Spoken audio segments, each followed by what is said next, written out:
Few little, a few a little, ये भी मैं आपको पैनल पे समझाती हूं। ये इंपॉर्टेंट है, इसमें बहुत बच्चों के नंबर भी कटते हैं, तो ध्यान से देखो।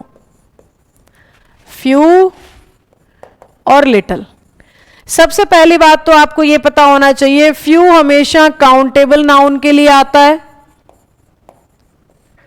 और लिटल हमेशा अनकाउंटेबल नाउन के लिए आता है।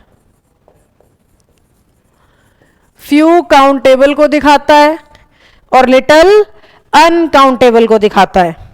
फ्यू का ही इंटेंसिटी बढ़ा के ए फ्यू लिखते हैं या दा फ्यू लिखते हैं, ऐसे ही लिटल की भी इंटेंसिटी बढ़ के ए लिटल यूज होता है या दा लिटल होता है। अब इन दोनों में डिफरेंस क्या होता है? फ्यू और लिटल का मतलब होता है ना बराबर या जीरो से भी कम। ए फ्यू और ए लिटल का मतलब होता है कुछ या थोड़ा बहुत, कुछ या थोड़ा बहुत। दा लिटल और दा फ्यू का मतलब होता है जितना भी है सारा, जितना भी है सारा का सारा। तो बेसिकली आपको यह पता करना पड़ता है कि बात ना बराबर की हो रही है, बात थोड़े बहुत की हो रही है या सारे के सारे की हो रही है। अब कैसे पता लगेगा मैम? देखो, एग्जामिनर ने कहा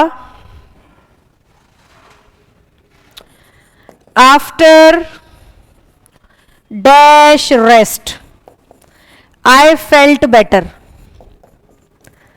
after dash rest I felt better. उसने ऑप्शन दिया लिटल, ए लिटल, तीसरा ऑप्शन दे दिया दा लिटल और चौथा ऑप्शन दे दिया फ्यू। तो अब हमारे बच्चे को क्या पता होना चाहिए? हमारे बच्चे को यह पता होना चाहिए कि रेस्ट तो अनकाउंटेबल है, तो फ्यू तो आएगा नहीं। अब लिटिल का मतलब होता है ना के बराबर। ना बराबर रेस्ट करने से अच्छा महसूस नहीं होता, या सारा का सारा रेस्ट तो हो भी नहीं सकता, है ना।